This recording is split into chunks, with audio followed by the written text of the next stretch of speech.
Okay, so have you ever like walked into a room and just completely blanked on why you went in there? Oh yeah, all the time. Or like you're in a conversation and you're really trying to listen, but your mind is just somewhere else completely. I think we've all been there. It's like attention is the slippery thing. Yeah, totally. And that's actually what we're diving into today, this whole idea of distractibility and tuning out. Right, we're going deep on it using this chapter called Severed Thoughts and Flibbertigibbets, Hmm. Distractibility and Tuning Out. Flibbertigibbets, now there's a word you don't hear every day. I know, right? It's a fun one, though. It basically means someone who's restless and easily distracted, which is kind of perfect for what we're talking about. Very fitting. And you know what I love about that title? Severed thoughts. It really gets at that feeling of our thoughts kind of disconnecting or like scattering off on their own. It's like your brain is playing hide and seek with itself. Exactly. So today what we really want to do is like unpack this whole thing for you listening. Why do these things happen? What are the roots of distractibility and tuning out? And what does it all mean for how we understand ourselves and, other people too? Right, because we're not just going to like label this as a quirk and move on. We want Uh-huh. to really get into the nitty-gritty, like the psychological stuff going on beneath the surface. Exactly. And to do that, we're going to be looking closely at the ideas presented in this chapter, what the author says, and the references they use to really give you a solid grasp of this thing that's often so misunderstood about being human. And the chapter starts off by making a really important point, which is that feeling absent-minded or tuning out isn't some kind of like weird anomaly. It's actually pretty normal part of the human experience. It exists on a spectrum just like tons of other human tendencies. Right. It's like, think about how everyone gets nervous in social situations sometimes.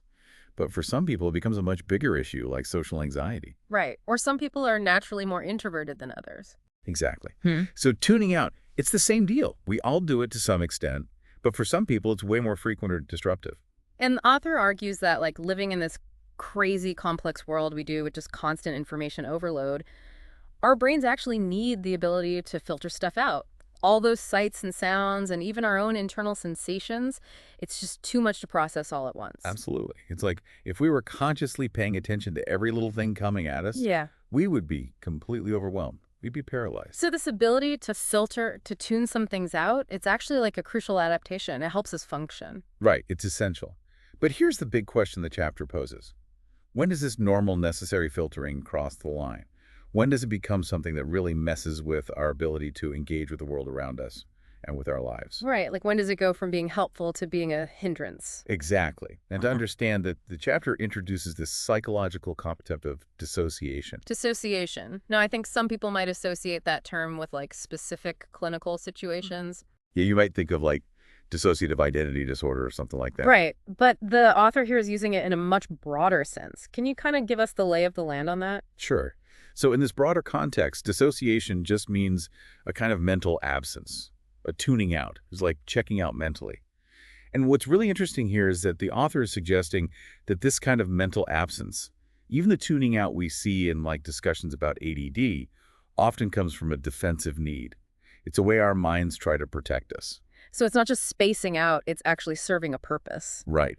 And the chapter even brings in Shakespeare's King Lear. Remember where Gloucester says he wants to be distract, so his thoughts can be severed from all the grief he's feeling. It's such a powerful image of wanting to escape from pain. It is. And that's really the core function of dissociation, to create a separation between our conscious awareness and really intense emotional pain. It acts like a psychological anesthetic. A psychological anesthetic. So it numbs us to the hurt. But that brings up a question, why would we need to be numb to our own pain? Isn't pain, like both physical and emotional, a crucial signal that something's wrong? Absolutely. Pain is essential for survival. Like Hmm. physical pain alerts us to immediate danger, like touching a hot stove. Right. And emotional pain signals threats to our psychological well-being. Exactly. Like if we're having conflicts in our relationships, emotional pain tells us something's not right there. So if pain is so important, why would our systems have this like emergency escape route of dissociation? Because the chapter emphasizes that dissociation is exactly that. It's an emergency survival technique. It's not meant for everyday use. Hmm. It's more like for those extreme situations where fully experiencing the pain might actually be more damaging than blocking it out. So it's like a last resort when the pain is just too much. Right.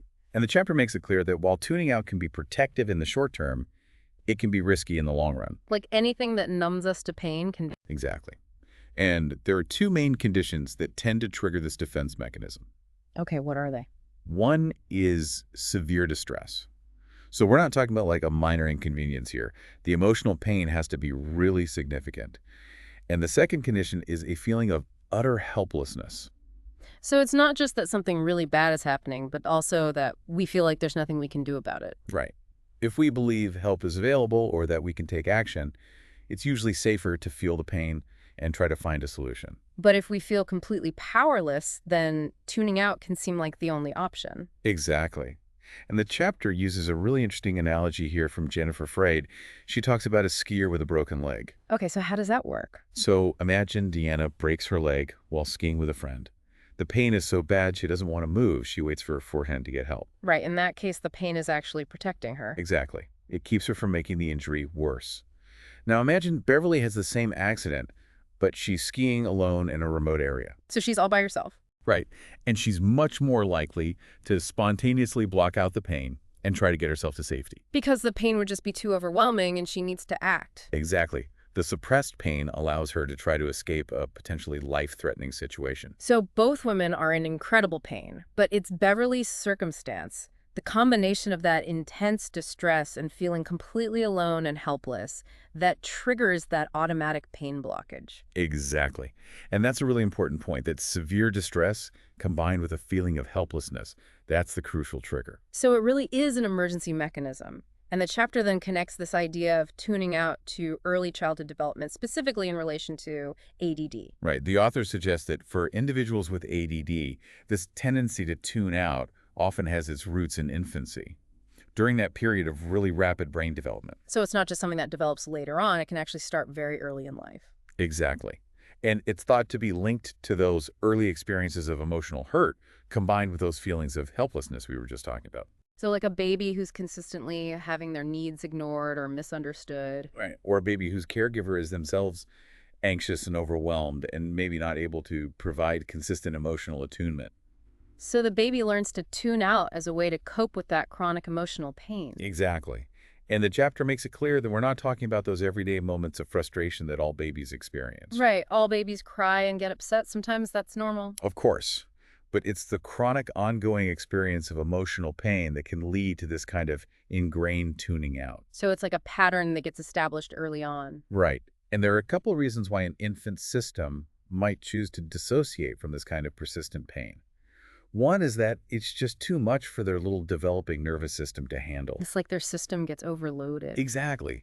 It's physiologically toxic to be in a constant state of high stress, and those stress hormones flooding their system all the time. They have to find a way to block it out. So it's a self-protective mechanism. Right.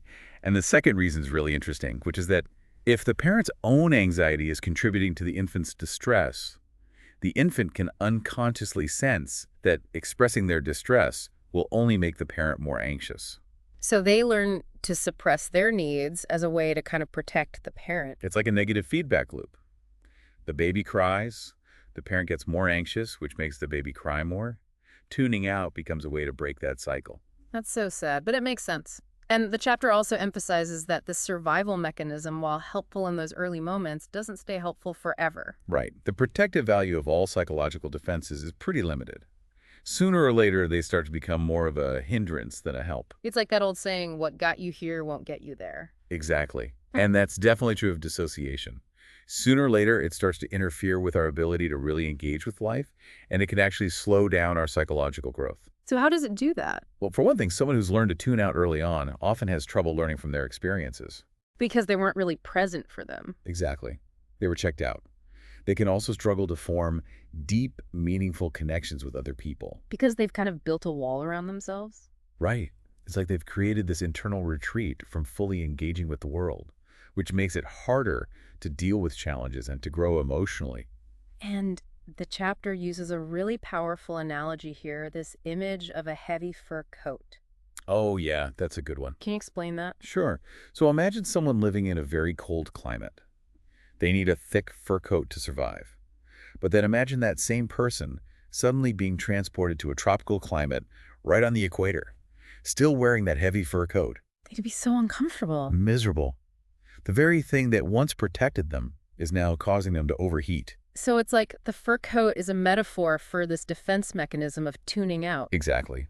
And just like that person could theoretically take off the coat, the challenge with these unconscious defenses is that we can't just decide to get rid of them. Because they were put in place without our conscious awareness. Right. Often before we even had the capacity for conscious thought. And the chapter goes on to explain how this tuning out can become almost like the brain's default setting. Yeah, it can develop this kind of momentum. It doesn't even need an immediate trigger in the external world anymore. It becomes the brain's automatic go-to state. It's like a habit. Exactly. And the chapter uses the metaphor of well-worn path versus forging new routes. So the more we use that pathway of tuning out, the easier it becomes to travel down it. Right. And it takes more energy to create a new pathway. That's why it's so hard to break old habits. And this idea of automaticity really sheds light on why, as the chapter points out, children with ADD are so often just told to pay attention. Right. It seems like such a simple request. But the chapter argues that it's actually misunderstanding what's happening. Because it assumes that attention is something the child owes the adult. Exactly. Like it's a debt they need to pay. Yeah. And it also assumes that being attentive is always a conscious choice. But the chapter makes a strong case that neither of those assumptions is accurate. Right, because the ability to focus attention isn't something we're born with fully formed. It's something we develop over time, like learning to walk or talk. Exactly. It's a skill that requires the right conditions and opportunities to develop properly. And it's not just about the child in isolation. It's about the child in context. Right, the chapter even quotes brain researchers who say, a skill is a characteristic neither of a person nor of a context, but of a person in context. That's a really important point. Yeah. We can't just look at the child and say they have an attention problem. We have to look at the whole picture, the child, the environment, and the relationship between them. So the challenges with attention that get labeled as attention deficit, they're not just about a sluggish brain mechanism that can be fixed with a reward or a stern talking to. Right. And the chapter points out that the brain's overall level of arousal plays a huge role in our ability to focus. Arousal, you mean like how awake and alert we are? Exactly. Yeah. And the chapter references neuroscientist Joseph Ledoux, who explains that our level of arousal affects a whole bunch of mental functions, not just attention. Things like perception, memory, emotion, all sorts of things. We need a certain baseline level of arousal just to be able to notice what's going on around us. Like if you're really sleepy, you're not going to be very attentive. Exactly. But Ledoux also points out that too much arousal can be just as bad as too little. It can lead to anxiety and tension and make it hard to think clearly. So there's this sweet spot, this optimal level of arousal where we function best. Right. And the chapter connects this to ADD by explaining that individuals with ADD often have trouble regulating their arousal levels. So they swing back and forth between being under-aroused and over-aroused. Exactly. When they're under-aroused, they might feel sluggish and unmotivated. When they're over-aroused, they might feel anxious and scattered. And Ledoux makes this really interesting point that arousal locks you into the emotional state you are in. Right, which can be helpful in dangerous situations where you need to stay hyper-focused on a threat. But not so helpful when you're anxious about something that's not actually a threat. Exactly. Like if you're worried about an upcoming presentation and you can't stop thinking about it. Right. And this idea of arousal helps explain why people with ADD sometimes have these seemingly contradictory experiences, like suddenly feeling drowsy in the middle of an argument. Right, you'd think they'd be wide awake in that situation. But actually what can happen is that the emotional intensity triggers this kind of unconscious downregulation of the arousal system. So it's like their brain is trying to protect them from getting too overwhelmed. Exactly. And the chapter talks about how the right prefrontal cortex, which is involved in regulating emotions, can sometimes over-inhibit the reticular formation, which controls our overall level of alertness. So it's like a temporary shutdown of the arousal system. Right. And this can happen with kids, too. A child who's feeling really stressed about a school assignment might genuinely complain of being tired, but then once the source of stress is removed, they're suddenly full of energy. But of course that can be misinterpreted as the child just trying to get out of doing their work. Right. But it's actually a real physiological response. Yeah. And the opposite of that under-arousal is over-arousal, which is often fueled by anxiety. Right, when we feel anxious, our brains go into overdrive. Exactly. Fear and anxiety activate the amygdala, which is the brain's alarm system. And that sends signals of danger to the cortex. Right. And that creates this state of hyperfocus. Yeah. But it's a very narrow focus directed at whatever we perceive as the threat. So we're not able to pay attention to anything else. Exactly. And the chapter gives this example of a child with ADD in a classroom with a really authoritarian teacher. So the teacher's strictness actually makes it harder for the child to focus. Exactly. The teacher's harsh tone triggers anxiety in the child, which leads to overarousal and makes it even harder to pay attention. Which then frustrates the teacher who gets even stricter. It becomes this vicious cycle. But the chapter emphasizes that attention skills in individuals with ADD aren't fixed. They're very context dependent. So a child who can't focus in one environment might be able to focus just fine in a different environment. Exactly. And it really highlights the importance of creating supportive and understanding environments for kids with ADD. And it's not just about the external environment, it's also about the child's internal emotional state. Right. The core challenge is often their difficulty regulating their emotions, which can be easily disrupted by stress and anxiety. So while arousal a huge piece of the puzzle, it's not the only thing affecting our ability to pay attention. Right. There are other important factors, too, Mhm. like interest and motivation. Right. If you're not interested in something, it's going to be hard to pay attention to it. Exactly. And our emotional priorities, what feels most important to us in the moment. And even our physical sensations. Right, especially for kids who are highly sensitive to sensory input. And even things like blood sugar levels can affect our concentration. It's like all these different streams flowing together that determine what we're able to focus on. Exactly. It's a complex interplay of factors. And it seems like while we often think of attention as this very intellectual cognitive function, its roots actually go much deeper. Absolutely. The chapter argues that while we tend to think of attention as a product of our intellect, its deepest origins are actually in our emotions. So it's not just about thinking, it's about feeling. Exactly. And from an evolutionary perspective, this makes total sense. Think about it. If you're suddenly faced with a dangerous situation, like a predator, your immediate reaction isn't going to be to carefully think through your options. Right, it's going to be to run. Exactly. Yeah. Your survival depends on that immediate emotional response. Yeah. And the chapter points out that while emotion without thought can be problematic, thought without emotion isn't very effective either. It's like Mr. Spock, he's all logic and no emotion. Right. And while that makes for an interesting character in Star Trek, it wouldn't work very well in real life. Because we need our emotions to guide us. Exactly. And in human development, emotional growth actually precedes intellectual growth. So we learn to feel before we learn to think. Right. The parts of our brain that process emotions mature earlier than the parts that handle logic and reasoning. So our emotions are really the foundation of our attention. Exactly.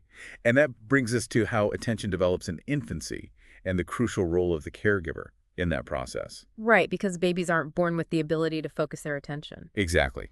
It's something they learn over time. And the chapter draws this parallel between a newborn's inability to focus their vision and their inability to focus their attention. So both of those abilities are underdeveloped at birth. Right. And both are profoundly shaped by the infant's early interactions with their caregiver. So the way a parent interacts with their baby isn't just about meeting physical needs like feeding and changing diapers. It's about so much more than that. It's about shaping the baby's developing brain.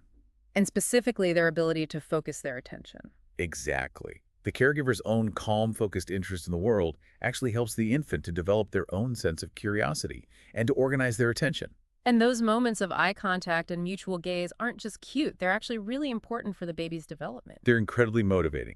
They help the baby to feel connected and to want to engage with the world. And this leads into Stanley Greenspan's concept of making sense of sensations, which he sees as this foundational first step in building the architecture of the mind. Right. Greenspan talks about how the infant's first big task is to make sense of all this overwhelming sensory information that's coming at them. It's like they're being bombarded with sights and sounds and smells and sensations. Exactly. And they have to figure out how to organize all of that.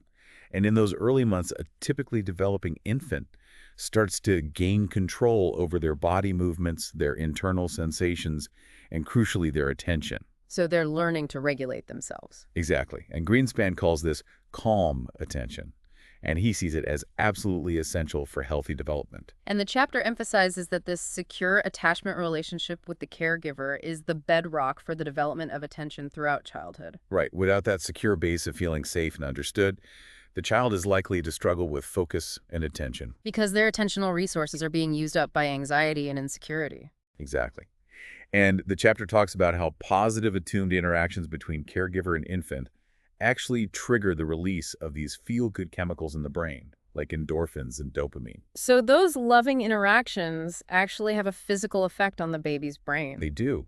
And those chemicals help to energize the child and to transform unfocused attention into sustained, purposeful engagement. So what might look like an attention deficit in a child could actually be rooted in unmet emotional needs and a lack of secure attachment. That's a really important point to consider, because what we observe as inattention can often be a manifestation of the child's underlying anxieties. So it's not that they can't pay attention, it's that their attention is being pulled in a different direction. Exactly. And the chapter gives the example of disruptive behavior in the classroom.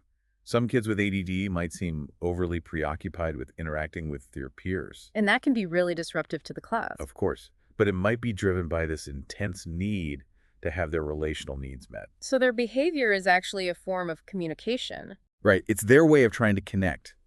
And when a child's attentional system is constantly being consumed by these anxieties about feeling connected, it's just not available for schoolwork. It's like their internal world is so much more compelling than the external world. Exactly. Especially for kids who have experienced early emotional pain or inconsistent care. And the chapter shares this anecdote about a woman who wasn't diagnosed with ADD until adulthood. Oh, right. She spent a lot of time daydreaming as a child. Yeah, she had this rich internal world with imaginary friends and all sorts of things. And while externally she might have been labeled as just distracted or inattentive, her internal world was actually very meaningful to her. It provided a sense of safety and connection that she wasn't getting in the real world. So she was tuning out the external world in favor of this internal world. Exactly. And that brings us to this often observed paradox of children with ADD who seem completely unable to focus in many situations, but then can suddenly become laser focused when an adult is giving them their undivided attention. It's like they flip a switch. Right.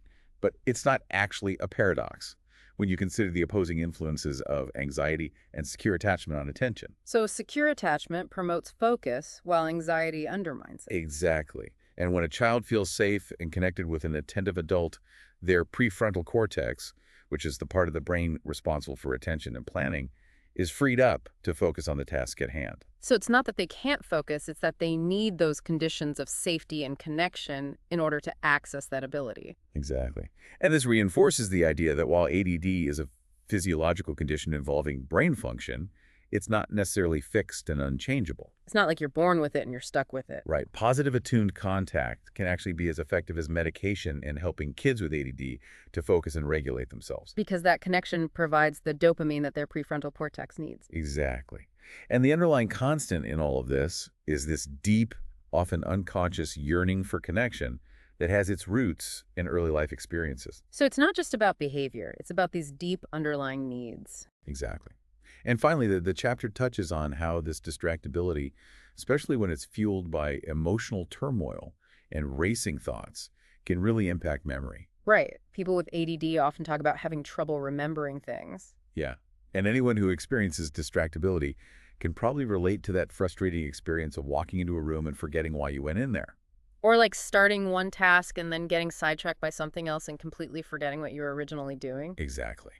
And this kind of poor short-term memory is often a direct result of being in that tuned-out, internally preoccupied state. Because our attentional resources are limited. Right. And when those resources are being used up by internal thoughts and worries, there's not enough left over to process and encode new information. So it's not that we're not trying to remember, it's that our brains are just too busy with other things. Exactly. And the chapter concludes with this really insightful anecdote about a writer with ADD who describes herself as a child using these wonderful phrases, pepper pot, flibbertigibbet, and high-strung. It's such a vivid description. I know, and she explained what she meant by those terms. Pepper pot meant she was unpredictably explosive, full of intense emotions.